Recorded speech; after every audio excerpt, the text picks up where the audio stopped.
Hi, Coven. Today is Thursday, May 28th, which means you've only got a few days left to join the Missing Witches Reparations fundraiser for 2026. So let's get down to brass tacks. Number one, you make your donation to the organization of your choice, your neighborhood, your heart. We never touch the money, which means you keep your tax receipt. 2, everyone who donates any amount gets discount codes from some of our favorite witchy businesses, so your reparation could easily pay for itself. 3, you'll be entered to win fabulous prizes. And when I say fabulous, I mean one-of-a-kind stuff. Books and a personal writing critique with Jared K. Anderson, the crypto naturalist. And there are book packs from North Atlantic Books, Teresa Reed, Liv Albert, Daniel Dulski, gift certificates to The Crow's Key, the Neuroscience of Tarot book and tarot deck, plus a personal 30-minute neuro tarot reading with Dr. Siddharth Ramakrishnan. Personal readings with people like celebrity psychic medium Sarah Potter, Amy Miranda and her What We've Forgotten prize pack and session, a Home to Her witnessing session, course tuition for Hecate's Cauldron taught by Cindy Brainin, a 6-month membership in Amanda Yates Garcia's A Mystery Cult, a shamanism course with Granddaughter Crow, the Art and Magic of Tarot Foundations course with Michael M. Hughes, the Bardo writing program with the Word Witch Kate Ballou, a Working Out Your Hexation with Fear and Trembling custom oil making and a private class with Reed, a handmade rainbow weaving by Nova Mercury, an embodied astrology prize pack, astrology with Lolly Moon, a merch bundle from Jinx Monsoon, embodied mentoring sessions with Lisa Lonsman, tarot reading sessions with Megan Hamilton, the Impact Witch, and Erica Satino, and life coaching sessions with Ari, and curated prize bundle of Madam Phoenix spiritual supplies, a custom-made quilted card mat by Linda, a Visionary Woman tarot deck, and 1-hour reading and tutor session with Christine Gorman. Trauma-informed coaching sessions with Blade Grumstrup.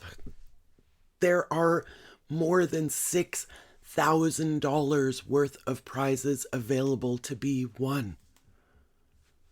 But I'm telling y'all, the feeling that you get from making a contribution to the revolution, from repaying a debt, I guarantee this feeling that you get is the best way that you're going to spend $10 today. I guarantee it. So with that, I hope you'll join us in this last push for the month of May and the Missing Witches Reparations fundraiser. Make a donation of $10 or more to your local Indigenous-led support organization. In a world of data centers, we need water protectors. Ice out. Borders equal papers equal fascism. We know this. So look to your heart. Find a way to make a reparation. And I promise the effort will come back to you. You aren't being a proper woman, therefore you must be a witch. Be a witch. Be a witch. Be a witch. Be a witch. Be a witch. Be a witch. You must be a witch. I'm now joined by Asha Frost, who's going to help us close out the Missing Witches Reparations fundraiser for the year. In the last episode of the Missing Witches Reparations fundraiser podcast series, Asha is the author of You Are the Medicine and the creator of 2 oracle decks, the Animal Elders Oracle and the Sacred Medicine Oracle.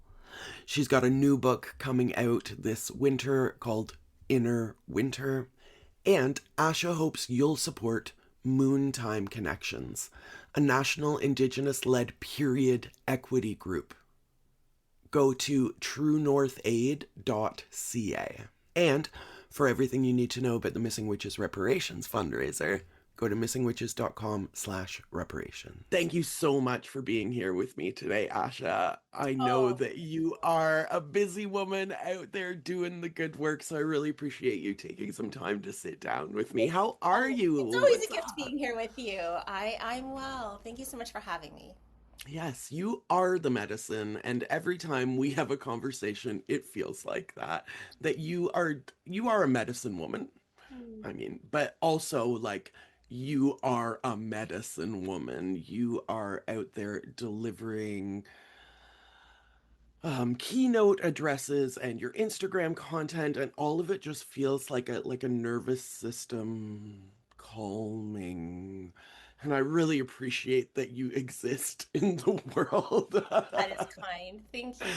Is there anything you want to tell our listeners before I dive into my list of questions here? Anything that's been on your mind? Anything new that I might not know about yet? Well, I don't know if you know about this, but my new book is coming out this year, so not till November, but it's called The Inner Winter. And it is, yeah, the pub date is November the 3rd, but I just handed in my first kind of draft of my edits, so I feel like I'm in it still, I'm in that birthing place and that writing place, and it's exciting. Inner winter. I mean, I know what that means to me. What does it mean to you? Yeah, so I wrote this book for all of the people who maybe are unwinding from that narrative that we have to be living in a perpetual summer, because I think that's what colonialism and capitalism has told us.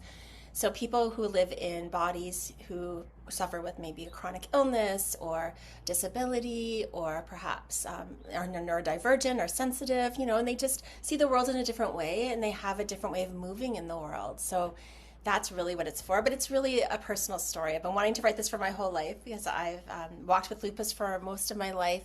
So it really is a personal story mixed with healing, mixed with, I hope, acknowledgement and seeing and validation for folks who are navigating the medical system and their bodies and the state of the world at the same time. Oh, thank you so much for writing this book. Honestly, this is my first question that I have here on my list. And I did not know about the new book, so the wavelength is strong. You and I both deal with chronic illness. This is the question from my list here. So forgive me for the repetition, but and you and I both suffer with a chronic illness, and I think we both suffer from that same instinct that we're not good enough or we're not doing enough. And like I said, so much of your content feels like a breath of fresh air, that unlearning of capitalist urgency, the ability to say no, being kind to yourself in others in a sometimes unkind world. And so I can't wait for Inner Winter. I can't wait for November. Please, how do you do it? How do Oh, you do it? oh gosh, I don't know. It's interesting. This book is going to be it's a raw, honest, a very authentic account of, because I think we can look at people doing it all or whatever that is and think like, how do they do it? And I just have to take a lot of breaks, and it's been the hardest winter of my life the last probably year and a half. So it's a very honest, raw account of that, and I hope that it still has hope, because that's what my name means. I carry that hope, so it still has a vision of that.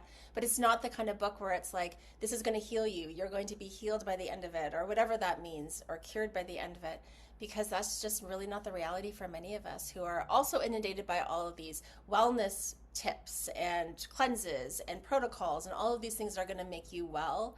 I think that it all comes into the same umbrella of like, you're not enough, you are broken, you need to be fixed, and the answer is outside of you. So it's more really like an invitation. How do you live in a wintering body? And I still haven't figured it out quite yet, but the book is a part of exploring that. I love that you've submitted your first draft, but you still haven't quite figured it out yet. And No, that's no. what we're doing here all the time, Yeah, right? Just trying to yeah. figure it out. Yeah, and I don't know if there is an answer, right? I think that our world isn't set up for wintering humans to thrive, really. So my hope and prayer is that our world starts to change and systems start to change to make room for those who are left behind. How do you conceive of this notion of having to change systems from the inside versus from the outside? Yeah, I think it's really, I think we talk about it a lot, right? Systems need to change. I do think it starts with us. Like I do think that there's, we talk about the violence outside, and we reflect on perhaps there's violence inside of our own minds and our hearts and the way we speak to ourselves too that we need to be conscious of, because that not that community care is important and doing the work with each other is important. And I think that there's real beauty in doing that work internally. And I think that it is reflected in our outer worlds. And it's something that we skip over sometimes. And we just think the world has to change and they're all going to do it out there. But we need to look at relationally how we're even being on social media. Like, how are we being on with each other in relationship to people online? Are we being kind to them? Like, that just seems like a simple thing to me, but it's not so simple, as you know, when you're on there.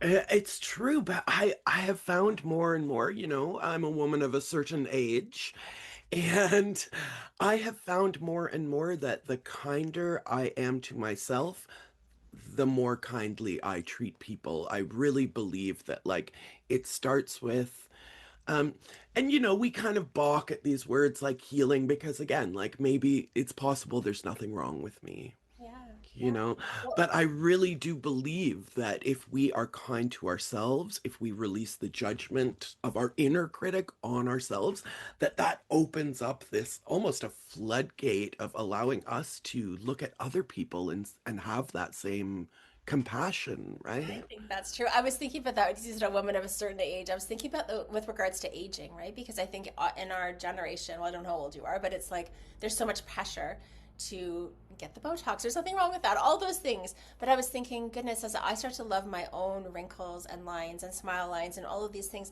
I do start to look at the world and notice, wow, that person's smile is so beautiful, and I love the wrinkles around their eyes, or I love the stories in their face. Like I start to really see that as I love myself more. That's something I'm really noticing in my perimenopause years.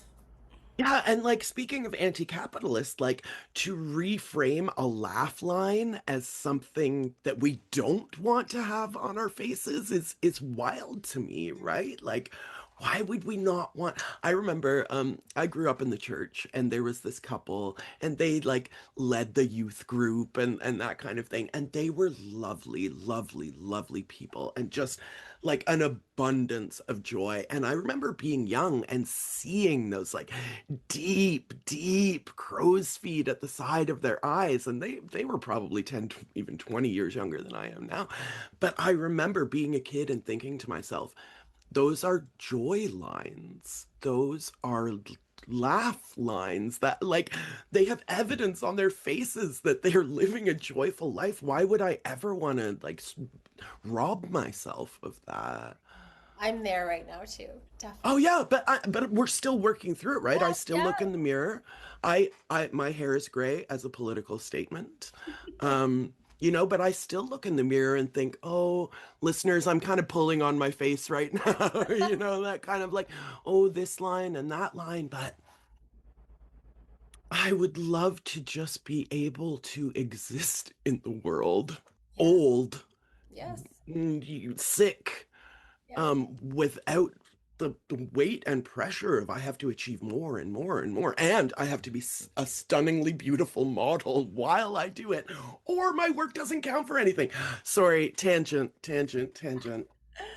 I'm here with you. I'm with you. Okay. This is related.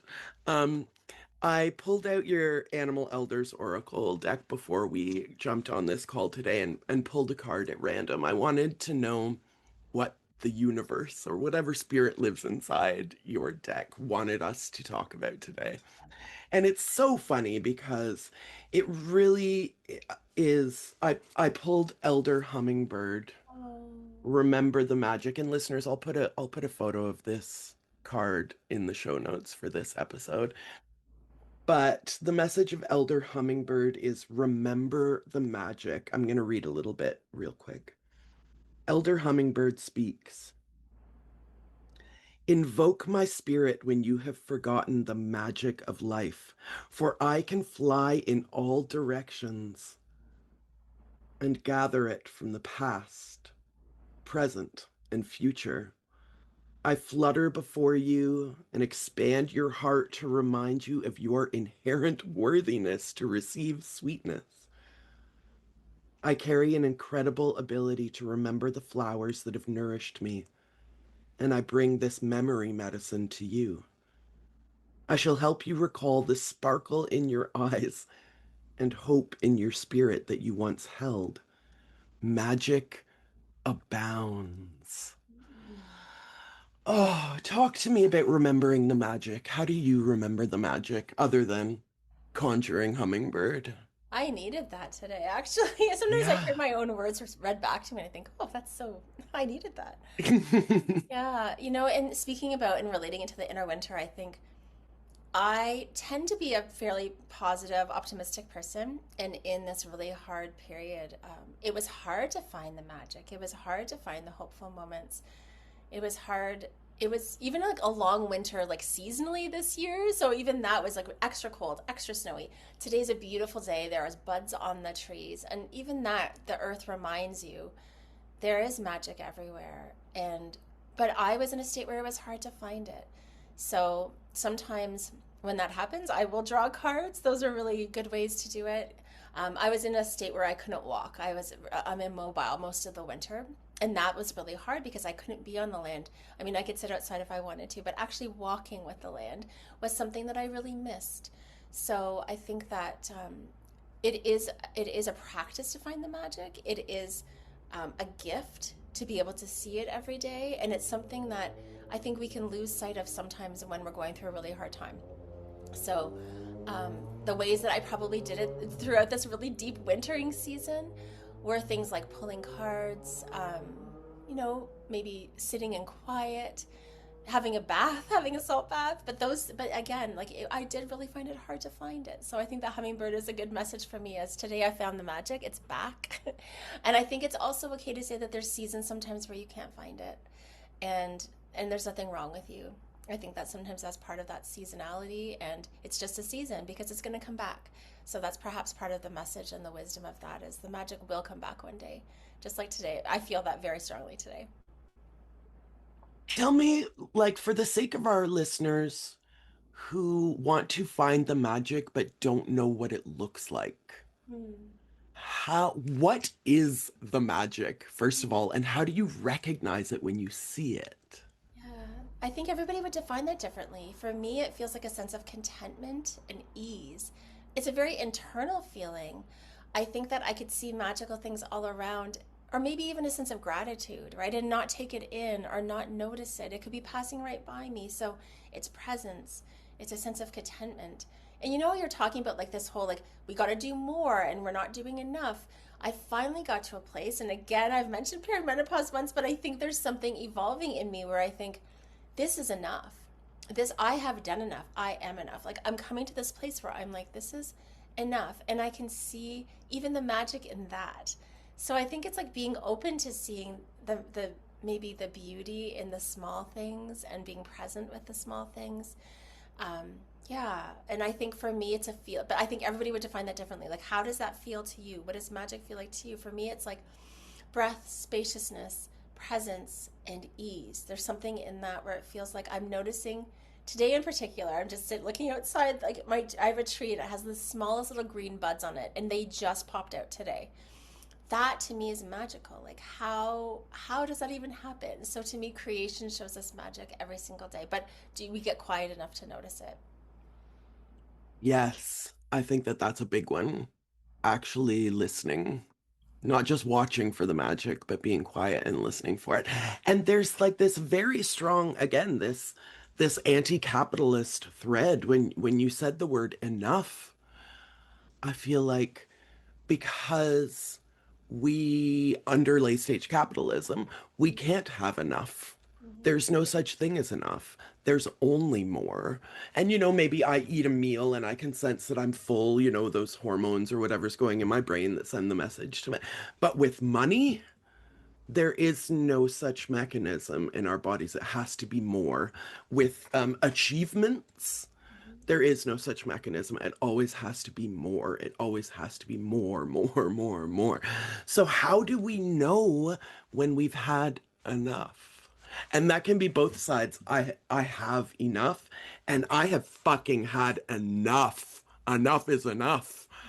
Yeah. Talk to me about this word enough.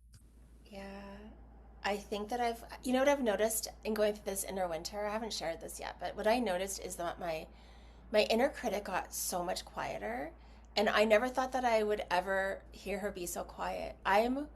And perhaps it's because I don't have the capacity. I realized how much capacity it took to keep her alive and going and so loud. Like it was taking up like 80% of my energy. When I didn't have any more energy to spare, Sorry, when you say her, you mean that inner yeah, critic, the inner right? critic, yeah. Yeah. So when I didn't have anything left to spare, I realized there was something about being in really intense pain that quieted her, because it was like all the energy I had to be directed to this pain or being present with it, and I didn't have anything left. So now I know if I'm showing up, and I don't really, I used to be super critical of myself or a perfectionist, and I'm just not doing that anymore. I don't have the space or capacity or time anymore for that, because we only have a certain number of years to live on this planet. So what the heck was I doing all these years? I'm not blaming myself or shaming myself, but I just think, what was the point in being so hard on myself when we only have this precious moment right now? And can we love ourselves? Like, when am I going to actually love myself enough? That's my question too. I see people in their 70s who are still beating themselves up about their bodies and their weight and their wrinkles, and I think, how old do we have to get before we love ourselves? That seems like a really good question I've been asking myself lately. Can I love myself now? Can I start it now before I end up being 70 and still hating myself? I don't want that.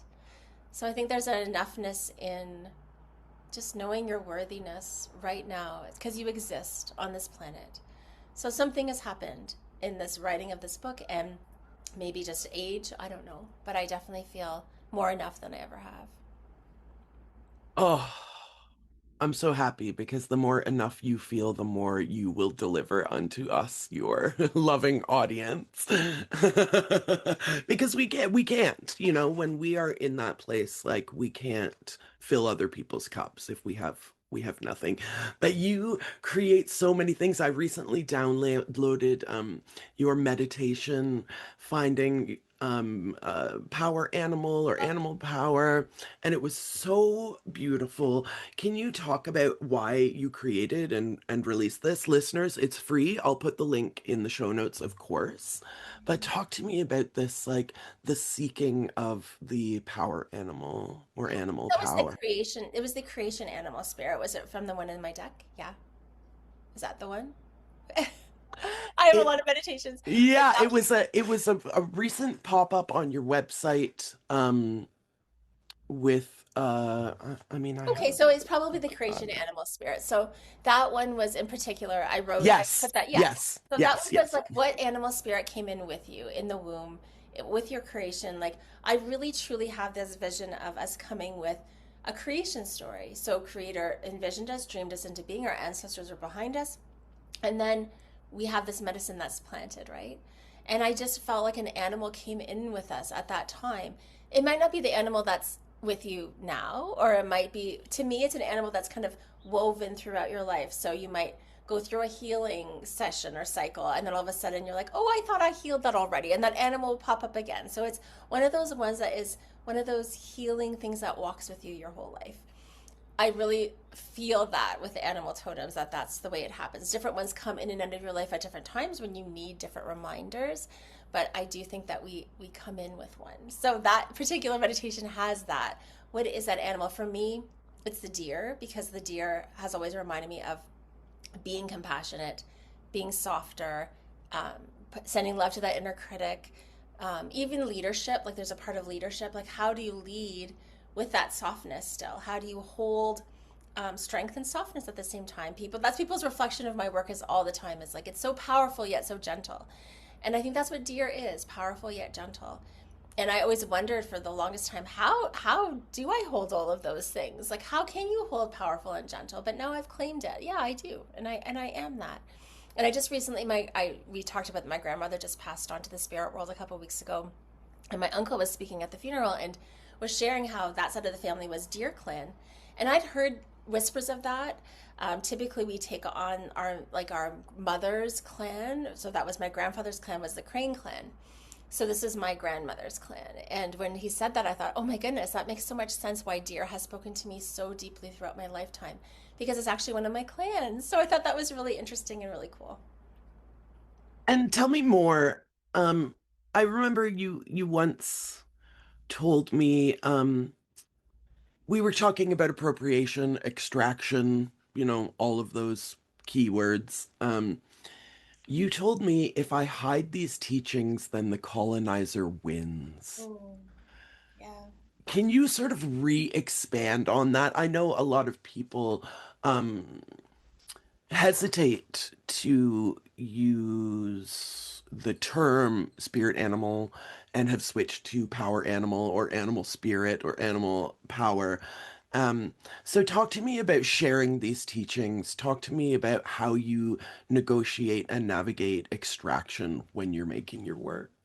Yeah, well, I think that that all started with writing my book with the Dear White Woman letter because I think that that was a boundary for people. If they could read it and have a relationship with the words in some way, then I feel like, and just have awareness. I'm not asking people to be perfect, like, just have awareness and have a relationship with the original stewards of their land and Turtle Island. Then what? If you can actually see everything, then how can you have a relationship with these things in a good way? People are going to, anyways, this is what I say. You are going to learn this from a non Indigenous person because there's tons of teachers out there. Would you rather learn it from an authentic source or, and people can learn whoever they want, right? But this is what I try to say to my community. People are teaching this anyways. Who do you want teaching it? And it's not like I'm sharing instructions for how to do a sweat lodge or instructions on how to, like, I'm not like our traditional ceremonies are closed practices. They are closed practices. I'm not doing that. It's more the teachings of my relationship with the spirit world from my perspective, from how my ancestors have passed it on to me, from how I've experienced it through my own healing journey. So then it feels very personal to me.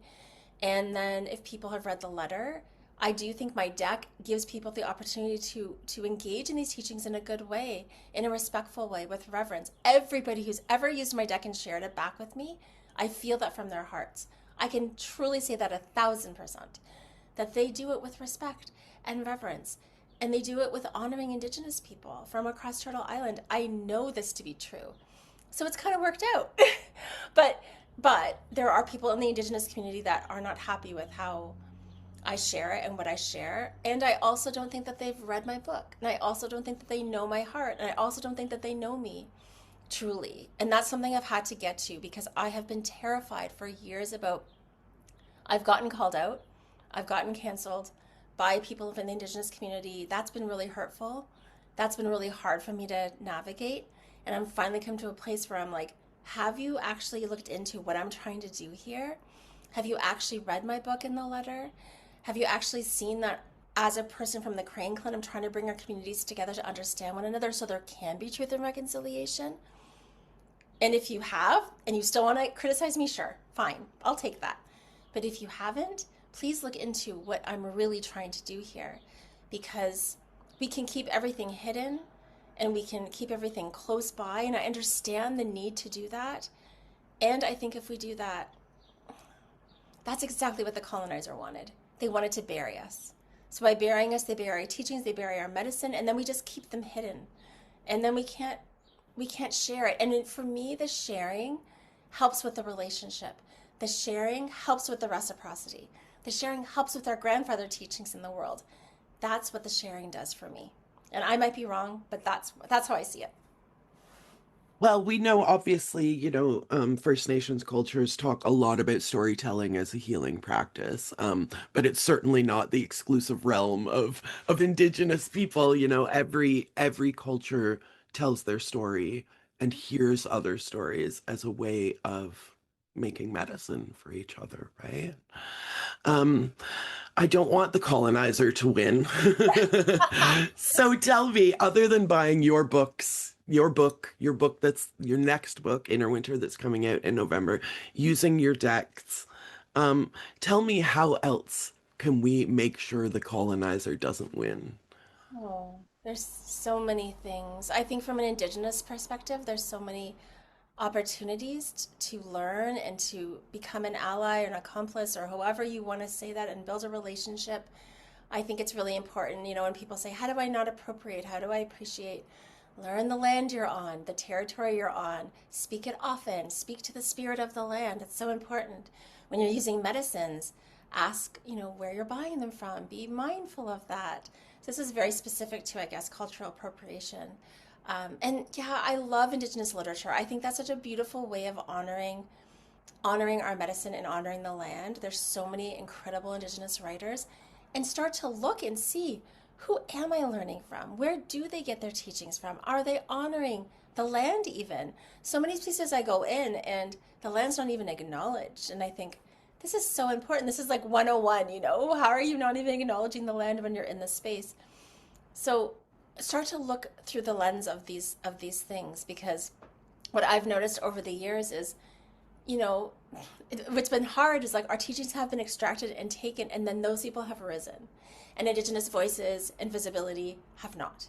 So that really feels hard for all these people to take, and then they rise and they make all this money and they have this huge career, and then we're standing here going, those are our medicines and nobody's paying attention to our voices. So look at the voices you're paying attention to. Uplift the ones that maybe are not heard or seen as much.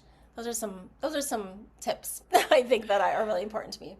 And of course, this is the whole thrust of what we do at Missing Witches during the month of May, right? Like, we acknowledge that New Age, witchcraft, all of this stuff has had an extremely extractive relationship with Indigenous culture, magic, land, all of it. We can name all of it.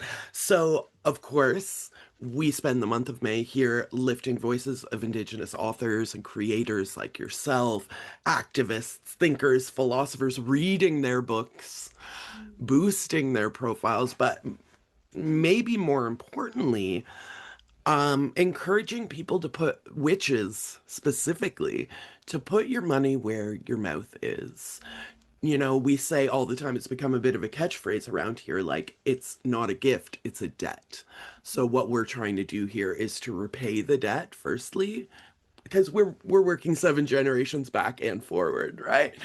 So we can't heal colonization, we know that, but we can work toward a future where that healing is possible. So as my final question, before I let you go back to your busy, is there an organization, a native-led support organization, or water protectors, or I don't know if you're still in the Toronto area, but I know there's the Native Women's Shelter in Toronto.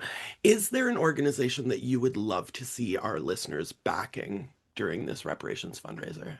Yeah, I really love Moontime Connections. That's really the organization that I love, because they make sure that everyone has access to menstrual products.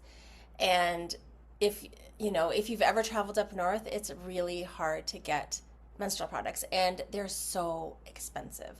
So they deliver menstrual products to shelters and to all up in the northern communities where it's really hard to get. And I love them, and I also know them personally, which is great. But I think anything with water protection, with missing and murdered Indigenous women, like any of those beautiful places that you see, like, yes, if you're going to donate there. Are you not doing the shelter this year? Or are you just asking? Oh yes, Yeah, okay. yes. As Risa and I, every year we Amazing. pay So I say forward do it all there of our too. rentals. Yeah, Yes. yeah. Please, like whatever your recommendations are, is because I've donated there before too, and it looks like a great place. So yes, I highly recommend that too. Thank you so much, Asha. You truly are the medicine. And I return to your Instagram feed, to your decks, to your book when I need that reminder that I am enough. But being enough doesn't mean that I get to stop necessarily. I just have to reframe what is important, my priorities, you know, spend less time staring at my wrinkles and more time laughing and making new ones. I love that. Again, the book is You Are the Medicine.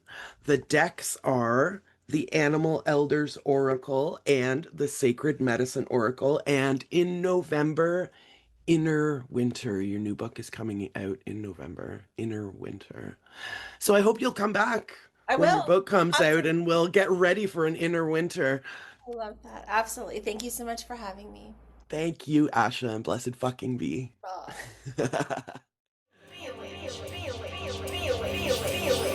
You must be a witch. Join the Missing Witches Reparations fundraiser today. Go to missingwitches.com/reparations for everything you need to know.